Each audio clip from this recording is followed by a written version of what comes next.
Ay, balik po tayo mga ka-issue ng sambayanan sa ating pong talakayan. O sa pagkakataong ito, bigyan nating daan si Engineer Ismael Aviso para sa Aviso Wellness Protocol sa ating pong talakayan. Good morning, Kamaeng. Good morning po, Kabig, at sa lahat ng mga masugid po yung mga taga-subaybay. Rama, sana'y nasa mabuti tayong lahat na kalusugan. Oo. Anong atin ngayon sa ating ibabahagi sa ating mga kababayan, sa mga nakikinig sa atin tungkol sa Aviso Wellness Protocol, Kamaeng? Una sa lahat, kinagagalak na ibalita, simula ng April 4, binuksan namin ang aming Aviso Wellness Clinic dyan sa EDSA, nakatapat ang National Printing, malapit sa GMA 7, ay mahigit 30 patient na ang ating natulungan mula sa cancer, stroke, mga may high blood, diabetes, na nagme-maintain, inalis po natin. Yung mga stroke, lalong bumilis ang development. Yung iba, 3 taon na, pero nakuha natin ng 1 linggo lang ang development. Mas sumigit pa doon sa ginawa nilang therapy. Ganon din sa mga may cancer, pinaliwanag natin kung saan naggagaling, kung saan po nagsisimula, ano ang ikinalalala nila, pinaliwanag natin kung paano nila mismo sa sarili nila sila makagagawa ng paraan. Ibig sabihin po ay lahat po ng wala akong alam na mahigit 30 na tao na po yan, ay wala akong alam na hindi namin natulungan. Iba dyan, galing pang Japan, nagpa-therapy. Ang alam ko, principal siya ng isang school sa US. Film ito. At ako na namin kahapon lang, sila yung aksidente. Tapos nagsasuffer siya ng sa baga dahil naapektuhan sa baga, masasakit ang katawan dahil nga na-aksidente. Natulo na ang lakad niya, halos pa ano-ano lang, panggapang lang. Nakatayo siya, may tungkod siya, pero mabagal ang lakad. Halos segundo sa isang hakbang, aabutin, ilang segundo. Pero nung dumoble ang bilis sa isang session lang po. Marami po, kaya hindi natin maisa-isa. Ngayon, maring nagtatanong yung mga sumusubaybay sa atin, ano ba ang naging, binigyan ba ng gamot? Wala po kami binigay ng gamot dahil po tayo ay may sariling doktor o gamot na ginagawa ng tao. Meron tayong binibigay, suporta lang po doon sa doktor natin. Nutrients ng doktor natin. At ang katawan, nililinis po natin para makakilos yung sarili natin doktor. Dahil totoo naman po talaga na may sarili po tayong doktor. Dahil kung wala, ba't tayo umabot? Katulad ko, umabot ako ng magsi-70 na ako. Dumaan din ako sa maraming kasakit. Ibig sabihin, nagamit po yun. Kaya lang ang tao, ang kanyang doktor, kailangan malaman natin kung paano natin mamimaintain dahil nangangailangan po ng kalinga, katawan ng sasakyan, pinapalitan ng langis, inipitan mga tornilyo. Parang ganun po, may maintenance po yan. Kaya ang nangyayari, bigla na lang may nakakaranas ng stroke, na madalas sinasabi, tridor ang stroke, pero totoo, hindi po, slow process po yun, na nakailangan matutunan natin kung paano maagapan, wag lumala. Okay. Yun po. Kamaing, may mga nagtatanong dito, lalo na sa issue ng cancer. Hanggang anong stage kayang pagalingin ng Aviso Wellness Protocol doon sa cancer? Una sa lahat, lilinawin ko yung tanong, ang nagpapagaling po sa atin ay ang sarili nating katawan. Dahil nasa Biblia nga, ang lahat ng nilalang, ang buhay ay nasa dugo. Kaya yung buhay, ayusin natin kung ano ba yung buhay, yun yung dugo. Kaya nga pinagbawal pakain yan dahil nakalagay din sa Biblia na huwag pagkakain ng buhay, di po ba? Ngayon, kaya ano kailangan ng dugo na siyang ating buhay? O di alagaan po natin, manatili itong red, something like a little bit of dark red. Pag umitim yan, wala na, basura na ngayon, kailangan ilabas sa ating katawan. Yun ang ginagawa natin para makaporba naman. Tapos bibigyan natin ng lakas ang ating sariling doktor na tinasabi nga natin na nangangailangan ng kuryente po yan, nangangailangan ng magnet, nangangailangan ng nutrients, na siyang sa atin tutulong. Kaya kapag sinabi po natin gano'ng katagal ang Aviso Wellness, stage po tayo. Ako, palagi sinasabi ko, alamin muna natin ang pinanggalingan kung saan di ba? Yun ang kasi pag hindi mo alam ang pinanggalingan, paano mapapagalingan tao o paano gagalingan tao sa sarili niyang para matumbok po natin. Kaya nasa tao po yun. Ang gagawin natin, ginagamitan natin ng microscope, minomonitor natin yung unang kalagayan ng kanyang dugo. Dahil dun nga po tayo sa dugo nakabase, no? Ngayon, habang nagte-therapy po tayo, tinitingnan natin kung nagdi-develop. Dahil meron namang given science naman po kung ano yung magandang dugo at masamang dugo. At kung anong dugo ang merong naapektuhan ng free radicals. Pag sinabi kong free radicals, yung dugo na po yan, merong hemoglobin po tayo, na ito'y bilog-bilog, pag nakita na parang tansyan, may mga sungay-sungay ng hemoglobin. Ang hemoglobin po, parang sago. Parang sago yan. Pagka ayos yung appearance niya, pero pagka tinatamaan na ng cancer, parang tansyan po yan, parang may sungay-sungay siya. Yun, i-monitor natin yon. Tapos iwahiwalay natin, huwag magdikit-dikit para umikot po ito ng 7 times per hour at may-deliver ang kanyang nutrients. Okay, Kamaing, tanong din dito sa mga nakikinig sa atin at nanunood. Ang sabi nila, dyan ba sa Aviso Wellness Protocol, parang hospital din ba na may diagnosis na isasagawa? Kasi sa hospital daw, kailangan mag-laboratory. Paanong procedure dyan sa inyo? May mga laboratory examination din ba na isinasagawa sa Aviso Wellness Protocol? Ang standard na laboratory ay napakamahal po. Malaki ang pwesto ang kailangan. At ito ginagamit na sa by century na. May mga X-ray, ultrasound, MRI, CT scan. Nakakatulong po yun, pero may limitasyon po yun. Ang technology natin hindi po ganon. Ang lahat po ng nabanggit ko na instrumento na ginagamit po ng kasalukuyan, gumagamit po ng magnetic field po yun. Tayo po gumagamit din ng magnetic field, pero sa pamamagitan ng magnet lang. At itinuturo namin kung paano i-scan ito sa katawan nila. Kapag inilagay po, dahil ang tao po, pagka may sakit, automatic acidic po yan. Nagdikit-dikit ang dugo. Kapag inilagay po natin ang magnet, makikita nyo, magbabago ang ng katawan nyo. Maninigas o kaya uurong ang katawan nyo. Pagka nilagay nyo po yun. Pag inilagay nyo sa acidic. Pag masyado na kayong acidic, makikita nyo rin, tuturo rin kung paano gagawin para maiayos yun. Bagas open ito. Hindi na po kailangan yung malalaking instrumento para, kasi nagtitipid po tayo Although, standard, pwede silang pumunta, pwede kong sabihin, sige, i-validate nyo kung totoo yung analysis ko, i-validate nila sa ultrasound. Pero hindi palagi. Itong scanning natin, magnet scanning, microscope, pwede araw-araw, pwedeng gawin. Kaya, ginawa po itong technology na ito para maiwasan yung paulit-ulit pumupunta sa mga laboratory. Ito, every day, every hour, pwede niyong matest, katulad ng microscope at magnet scanning. Ituturo po namin yun. Makikita nyo, nagdi-develop ang dugo. Nakamonitor po tayo sa dugo. At kadalasan po, ang tao ay gumaganda na ang pakiramdam. Kahit yung dugo, hindi pa maayos. Konti lang ang nag-improve lang ang dugo ng, sabihin natin 10%, pero yung tao, halos 100%. Gumaganda na ang pakiramdam.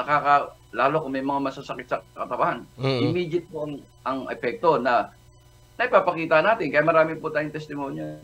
Okay. Kamaing, may tanong din po dito na gaano ka-accurate yung blood analysis ng Aviso Wellness Protocol kumpara doon sa mga itong karaniwang laboratorio na talagang isinasailalim talaga sa blood chemistry? Ganito po, ang blood analysis, ang ginagamit lang po dyan, microscope. Meron po tayo niyan. Ngayon, ang susunod naman, magnet scanning. Ngayon, at mabuti, siyempre, kailangan i-comparison magiging validation, may tinatawag tayong validation. Since standard naman yung mga instrumentong sinabi ko, kung may pera sila, di magpa-check sila sa MRI, CT scan, ultrasound, X-ray. Kung ano yung mga standard na pinaniniwalaan ng lahat, halimbawa, na-establish na po yun. Tapos magbi-build up naman ako ng body scanning sa buong katawan. Titingnan natin ang comparison kung nagtutugma. Pag nagtutugma po ito, yan na po ang reference base po natin. Halimbawa, na-detect nung sa parte ng baga ang may problema o sa breast. Magre-reflect rin po yun sa sa magnet scanning ko. Na simple-simple, maturuan na wala namang radiation, matutunan ng pasyente. Kasi kaya nilang gawin sa bahay. Eh di may reference na po tayo. Ang acidic, na-detect ng magnetic scanning ko doon sa baga. Yung ultrasound, CT scan, x-ray, etc. na-detect din doon. Di parehas na po kami.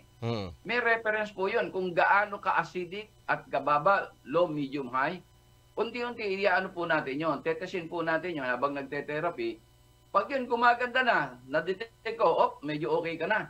Kaya pupunta na sila doon sa after 1 month hindi sila kailangan magpunta araw-araw. Kasi kapag pag hindi nyo na monitor sa bawat araw o linggo, blind po tayo kung nag-improve ba, hindi. Ito makikita po natin. Pag napansin natin na maganda na, saka natin papupuntahin after 2 months o 1 month doon sa sinasabing ultrasound to validate. Everything, any test instruments must be validated. Ganun po ang sistema natin. Kamaing, ang Abiso Wellness Protocol nakakonsentrate sa dugo. Yes, opo, sa dugo po tayo. Paano daw ang procedure ninyo? Magre-reseta po ba daw kayo ng gamot para maiayos ang dugo ng isang magpapakonsulta sa inyo? Sa akin, ang totoo po, hindi ko tinuturing na gamot ang para sa dugo. Nutrients lang po yun. Katulad yan, ang dugo, ganito po, para malinaw, at sana i-play natin yung video natin at ako na lang mag-narrate. Ito po ang ang dugo po, kailangan alamin po natin kung ano ang trabaho at paano siya lumalakas at paano siya umihina at ano ang kailangan. Doon muna tayo. Ano ba trabaho ng dugo at ano ba yung dugo? Ang dugo po, may 3 composition po yan. Plasma blood, white blood cell, red blood cell. Yung white, yung pinakadoktor natin.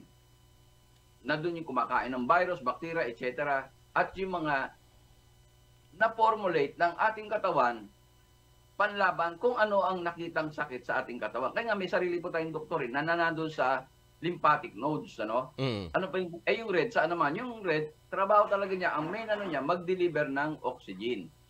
Kaya hindi po natin dapat yun, pagdikit-dikit o bumagal. Dahil ang dugo po natin kailangan umikot ng 7 times per hour para ma-deliver yung nutrients. Nasaan yung nutrients? Nandun po sa plasma blood. Sa 3 yan, yung 2 galing sa katawan natin mula sa stem cell, bone marrow, naging stem cell, and then it convert either white, kung ano yung kulang sa atin, o kaya red. Halimbawa, katulad ng babae, naregla, di kulang siya sa red, di ipoproduce ng katawan, yung red po yun. Sariwang red. Ngayon, ayun na yung plasma. Yung plasma, yun yung kinain po natin na siyang lakas ng red tsaka white. Kaya tama dapat ang composition ng plasma blood na nandyan sa loob, kailangan palagi yung alkali mineral ng sodium, potassium, calcium, magnesium, and manganese. Palagi dapat po yan. Kaya lang, para makarating dyan, kailangan ang iinumin natin para lumakas yan ay plasma process. Natural yung plasma process Yung pagkain po natin, yung mga halaman, photosynthesis, plasma process through photosynthesis, pag pinainom po natin ng synthetic yan, hindi po yan. Hindi plasma process po yun. Halimbawa, kasi ang normal na nutrients, sabihin na natin yung herbal, kasi natural, punta po tayo sa natural, yun ang kailangan talaga. Halimbawa, ang halaga po niyan ay 1 kilo. Maaring ang halaga niyan ay 1,000. Pero pag synthesize po yan, kaya yung tinatawag na synthetic, baka wala ng 100. Kaya yun ang ginagamit, baka 50 pesos. Kaya mura yung synthetic at mabilis. Kaya lang, hindi po maganda dahil pag tumagal, katulad ng para sa high blood, para sa diabetes, bumabagtat ang ating organ, lalong-lalo na yung kidney dahil halos lahat yan ay dumadaan. Kaya yun ang nangyayari. Kaya ang gagawin po natin, bibigyan natin siya ng natural na kailangan talaga nung ating dugo. Na yun yung ginamit na plasma process. Kaya meron tayong tubig na pinainom na ito'y plasma process na ang ating dugo, yung plasma, nanggagaling po yung plasma nutrients niyan ay mula sa prutas at gulay. Kamaing, may tanong pa rin po dito. At yun bang leukemia, cancer sa dugo, kayang pagalingin ng Abiso Wellness Protocol? muli, sinasabi ko, ang Abiso Wellness Protocol, hindi nagpapayong katawan natin. Tayo, ang magagawa natin, identify natin kung ano problema at saan nanggaling ang problema. Dahil ito po, a holistic approach. Hindi ang inaayos dito yung sintomas, kundi yung pinanggalingan ng problema. O, pag na-identify natin ang problema, kadalasan po yan, toxic, may toxic po to. Aalisin natin yung toxic para yung doktor makakilos. Tapos yung doktor mahina, palalakasin po natin ang doktor. Kaya nalinis, pinalakas. Ngayon, nung pinalakas natin, ayaw lumakas, laspag na, wala na tayong magagawa. Pero kung lumakas, at kadala naman lumalakas, yun po, may pampalakas po, sa katulad yan, nabanggit yung leukemia. Ang leukemia, kadalasan yan, more white blood cell. Mahina ang production ng red. O kaya, nagpo-produce, hindi nagmamature. Kasi may maturity pa ang red blood cell eh. Kapag yung red blood cell, parang tao, bata pa, kailangan ma-reach yung maturity level na kaya niya mag-carry ng oxygen. Ang problema, hindi nagmamature. Kaya nawawala yun. Dahil nga, doon natatalo ng white blood cell. Kaya palalakasin po natin yung may mga nutrients po para sa red blood cell. At kadalasan umano kung hindi pa malala. Pero ito masasabi ko, kung yan genetic yung leukemia, medyo may kahirapan. Pero matutulungan natin, huwag ma-aggravate. Patataasin natin ng oxygen. Lahat ng mga high reach of oxygen level na nutrients, tubig o anuman, yun ang dapat ibigay dun sa tao. Ngayon, yung red blood cell naman, pipilitin na tumatag siya, no? Tumatag po siya at alis sa pamamagitan ng pag-alis ng mga, kasi may toxic talaga po ang tao eh. O ganun po ang gagawin natin. And then, ganun po ang mangyayari. Ngayon, mabalik ko, inuulit ko, since nabanggit yung leukemia, don't forget, ang leukemia po, pag genetic, medyo may kahirapan. Pero kung yan ay dahil sa environment, kadalasan ang leukemia, yan ay mula sa environment. Pollution, dumadaan sa ilong. Nakasingot. Lalo na yung mga pamatay sa ipis. Hindi ako magsasabi ng brand. Ingatan nyo po yan, kahit na nakasinasabing after 15 minutes, 30 lang, spray kayo sa kwarto. Sabi, after 30 minutes, palagay ko, pag-aralan nyo, kahit 24 hours, may residue po yan. Kasi, pag nag-spray po kayo, bubababa po yan eh. Ano po, nakahiga kayo. Gano'n ba ka ang pagitan ng ground saka doon sa higaan nyo? Di ba minsan 2 ruler lang? O 1 ruler? Kung nasa sahig, yun na, doon sa taas, bababa yan. Pero nandun pa rin sa baba. Nag-accumulate yung amoy po niyan. Minsan nga, 24 hours meron. Marami, sa 43 years kong karanasan, maraming insidente po yan. Mapapantisin yung tao, lalo yung bata, pumuputla. Ito, nasagot na yung tanong ni Ate Emmy Manaog na anong mangyayari pag mas taas ang white blood natin. Yun, siguro. Tatalunin yung pula kamaing, di ba? Yun yung paliwanag ninyo. Si Joel Opeña, ang tanong niya, yung bata na may hika pabalik-balik ng ospital, 4 na taon na, nung dapat? Okay, ganun din. Ang hika, allergy po yan. Nagkakaroon ng restriction ng air passage. Sa pamamagitan ng allergy, marami yan eh. Kahit sa Europe, mas marami. Ang hika, may tinatawag yan na baga sa allergy talaga, masyado silang sensitive sila environment. So, unahin muna natin na tingnan kung may toxic. Kasi dapat, di po ba ang katawan natin, pag meron silang nararamdaman na problema, yung doktor natin nadidetect. Mula doon sa cardiovascular, daan ang dugo, na i-deliver yung nutrients, tapos ibinaba doon sa cell, yung cell naman may waste, pupunta sa lymphatic system. Doon sa lymphatic system, madidetect niya kung mayroong problema. Ang gagawin, may kulani po ron, yun ang pinaka-laboratory, yung kulani eh.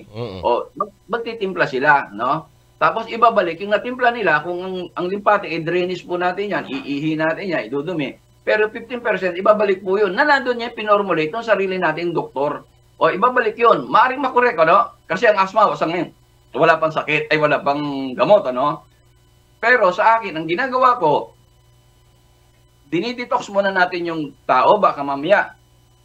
Katulad ng mga iba dyan, maraming, kailangan ang dugo natin, kung pula sa kamay, dapat pula rin sa paa. Umiikot po yan. I-correct muna natin yan, and then tingnan natin, tapos i-acclimate po na. May tinatawag acclimation, no? Meron kang katawang kusakot siya, may tinatawag na aura. May sensor po yan. Minsan, kapag ni-reject ng ating katawan, nagiging alert, baga sana tinuturing niya hindi pagkain. Masyadong naging sensitive. Kailan i-acclimate po yan? Halimbawa, minsan may saging, kumakain ng saging, na allergy. o ano man, i-acclimate. Meron para kinesiology din tinatawag, i-adjust po natin yon sa climate. Kung saan yung climate, i-adjust po natin ang katawan na huwag masyadong sensitive. Pero provided na kailangan yung ating doktor, wala siyang toxic at malakas siya. Doon po muna tayo kasi talagang wala. Pero nagagawa po natin yan doon sa acupuncture. Ang totoo, may pasyente kami, nakalawang balik na, yung kaya ipinost po namin yun sa YouTube channel namin, Ismael Abiso Channel, right on the spot. Hirap siyang huminga, nagkaroon siya ng sakit sa puso, may asthma siya, right on the spot, natulungan siya, na-relieve po siya. Ina-acupuncture lang po natin. Okay. Ano? Acupuncture, malaki po may tutulong. Sige si po. Aya Rasi Robis, may epilepsy po ang anak ko, pwede din po ba sa Abiso Wellness Protocol? Opo, ang epilepsy po, kung titingnan natin ang katawan natin, may dalawang lubo yan, dalawa yun, left and right. Yan po, constantly nag-uusap po yan. Pero kapag bumaba ang oxygen level ng ating katawan, nai-stress po yan, nagkakaroon, imbis na 100 times per second ang impormasyon na nagpapalitan yan, nagiging many thousand times, ano? Kaya nag-irritate, kaya nangyari, nagsisisir yung bata o yung tao na gano'n na nangyari, minsan nagkukulaps pa.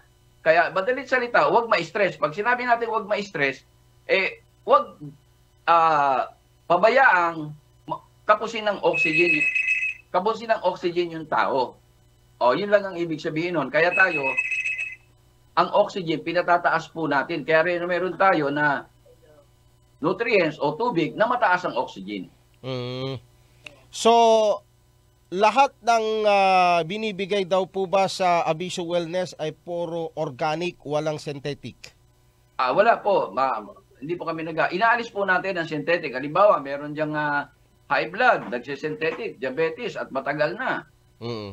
Subukan nyo Abiso Wellness. Ituturo. Ang totoo nga, may libre nga kaming wag ko kayong mahiya dahil meron tayong therapy na electron generator. Na ano ba yung electron generator? Yun ay nagdodonate ng electron. Kaya nabanggit nyo yung asthma, kaya tayo maraming na-asthma kasi ang Metro Manila nakalubog po sa polusyon, sa smog. Iba CO2, no? Halo-halo na yun. Ang electrons, binibigay ng langit yung pababae. Ang problema, dahil nga sa smog o pollution na, hindi makapenetrate. Kaya ang tao, mataas ang free radicals sa katawan. Ang nangyayari yung free radicals, inaagaw yung electrons. Pag naagaw po yan, yun ang nagiging problema. Photo na lang, magwawala po yun. Nagiging epekto ng maraming sakit hanggang sa umiitim na yung ating dugo. Nasagot po ba ako? Mukhang hindi ata nasagot. Okay. Okay now. So, paano, pag pumunta doon ba ka, Maeng, ang sabi nila, halimbawa, ako may nararamdaman lang ako, wala naman akong laboratory test, basta pupunta lang doon. Yes, pupunta lang doon. May therapy doon. Pag umupo sila, yung iba, nagpapabayad pa dyan. Ako hindi. Upo kayo doon, nati-therapy na kayo habang nakikinig ng seminar, maintindihan. Tapos, libre rin. Tetesin natin kung ang dugo nyo, may toxic o wala. Makikita nyo rin. Pero pagka nagpa-microscope kayo, in details na po yan, doon lang magsisimula na magbayad. Meron tayong protocol po natin, 7. Microscope, 500 pesos. Yung pang therapy ng stroke, ng cancer, iba-iba po protocol. Minsan, ang pasyente nagpunta ron, 2 protocol lang ang kailangan. Iba naman, malala, nakita nila malala, dahil sila mismo makakakita at sila magdi-decide kung gaano kalala sila. Ang gagawin, yung 7 protocol, gagamitin nila o doon makakatipid sila kaysa pa isa-isa. Sila po makapag-decide, hindi ako. Baga sa yung level ng analysis ko, itatransfer ko sa kanila. At sila mismo ang magkukumbinsi sa sarili nila base sa nakita nila doon sa ipinakita ko. And then, malala pala ako. Kasi tayo po, parang sasakyan, takbo ka ng takbo, ang bilis naman tumakbo. Pero hindi mo lang, nung select mo yung langis mo, parang putik na. Pero tumatakbo. Ano mangyayari doon? Accident waiting to happen. Sa bawat 100 tao, 20 lang ang may sakit Yung 80, wala Pero yan, malapit yung iba dyan, papunta na doon sa 20%. Naisip pa ba natin pumunta ron? Dapat i-maintain natin ang ating katawan. Ang pagmamahal sa katawan, hindi yung bibihisan mo yan alagaan mo yung sarili mo dahil walang take to sa ating katawan. Tingnan nyo, ang daming drama po dyan. Nagulat na lang, na-stroke.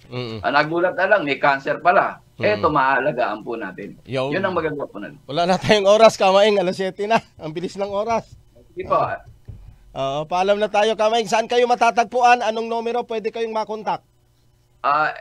Doon kami sa ihanda niyo yung ballpen, yung numero, so di ko sasabihin. Ito po, doon kami sa EDSA po, no? Malapit sa GMA. Pero ito po, katapat ng National Printing.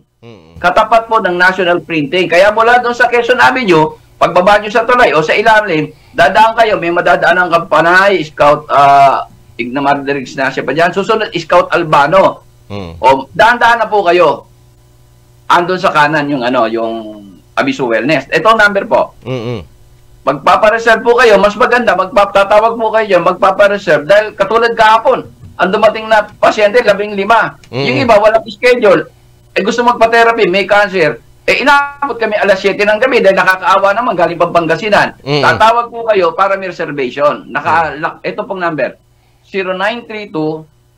0932-301-9232. 0932-301-9232.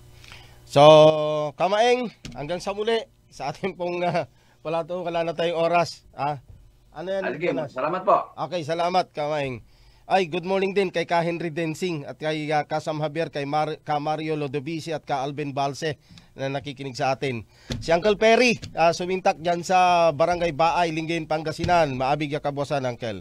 Wala na kaming oras. Salamat sa ating mga kaagapay. Pasensya na ho kung hindi namin na-acknowledge lahat yung mga nanonood sa atin sa ating Facebook Live. Pasensya na po kayo.